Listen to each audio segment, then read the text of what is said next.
Tokko tokkotti immoo daagadhiisa. Tokko tokkotti immoo ciraa masha'ootee akkanatti hawwisiisa. Mee hojii rabbii kana ilaala. Bifaanis mataanis. Mee viidiyoo maxxanuu kana ilaallee walitti adeemnu dhuguma rabbiin kolfan du'e. Kan isa jalaa odeessu moo kan warra mataa isaanii bakkeetti bane akkanatti luggatanii. Mee ilaala. Hojjecha isa isaaniif akkas kenne maal ta'u anaaf kennee jiraate.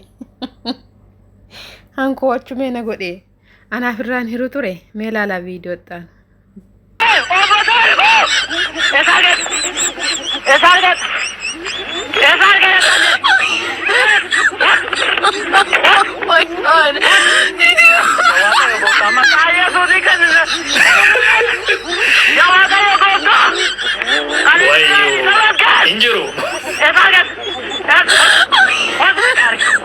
Mootummaan gamtaa walitti sassaabamee yookaan walitti qabuu hin danda'u.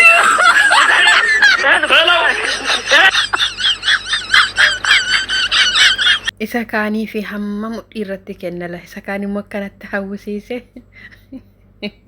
Akka eegeree qumut godhanii harkisola agartanii. Isaan amma aadaa warra durii irra jiru. Aadaa warra durii.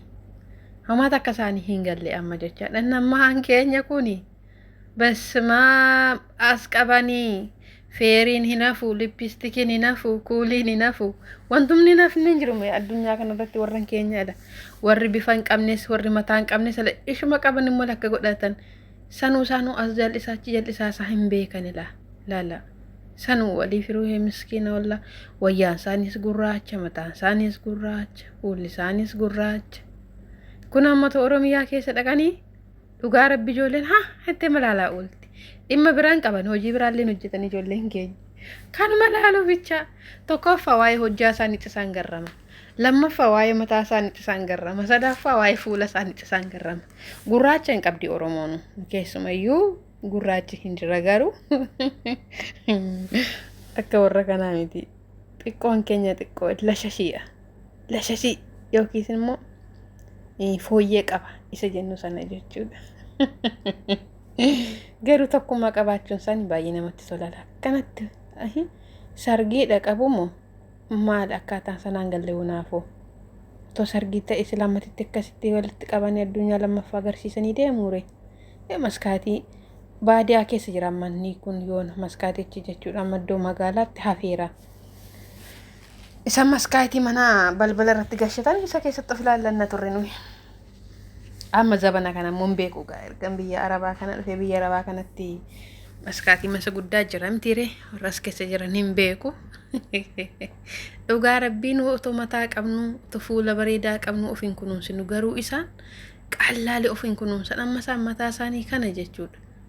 Warri mataa dheeraa hamma mataa isaanii kanaan ga'u maaliif jennaan baay'ee waan of jaallataniif. Baay'ee waan of kunuunsaniif akka malkii isaanii kana miti qulqullinni isaanii baay'ee sidaati isaanii eeggatu. Dhugaa rabbii yoo namni hamma keenya hin gahu jiru unootu caalaa kan keenya caala jedhu malee namni inni kaan nu caalaa hin jedhan. Waan xiqqoo irratti guddaa godhanii of amansiisu. Konfidensiin isaanii baay'ee namatti tola. San immoo yoo sargii qabaatan gosa tokko uffatanii wayyaa kanatti wal faana yaa'u. Ammallee buraan burreedha iyyuu wayyaan isaanii. Durbi isaanii tokko dhiira tokkotti gaafa heerumtu horii 36 horii 35 fudhattee dhaqxeedha. Keenyaa amma hafeera keenya humtuu hin jiru of bichaa qabatanii dhaqu. Sanattumaan madoon keenya burraa kallayyuu jedha. Inni kan akkanatti of bareechela. Akkanatti mataa isaa gussi godhee filatee. Akkanatti shaantaan isaanii dhala kursii kurtuu jedhan kurtuu sagaafannaa kutaa torbaffaa barannu turre biyya keenyatti isa natti fakkaata. Peestaalii gurraacha san shaq godhatanidha. Filattee immoo miidhoo ishee darbitee sokkiti immoo jedha. Lammaffaa deebisanii filachuun hin jiru ta'ee hin beeku. Jala tokko machuma fuuteetti masas gootila. Hayi. Wallah sila caama harkatti dirattee bade miskiin. Miilatti diratu malee harkatti diratu ijoo. Jala isheen immoo harkatti baattetti harka lamaan caama baatte harka lamaan caama diratti. Maa amma isheetiin gallee moo beeka akkas gootilaati. Sani lakkanatti walii isaan filan. amma keenyaa kooti ija keessa hubatoo naa baasee tuufette dabarti nama bira galagaltee nama mul'attu dhugaa rabbii garaa jabeeyyii nutti naqeetu guddina keenyatti tarkaanfii taane inni kaan ilanni malkiin qabne inni bifti isaa akkasii inni mataan isaa akkasii kanatti waliif illee wal babbareecha keenya wal bareechuu miti summiidhaan wal bareechuudha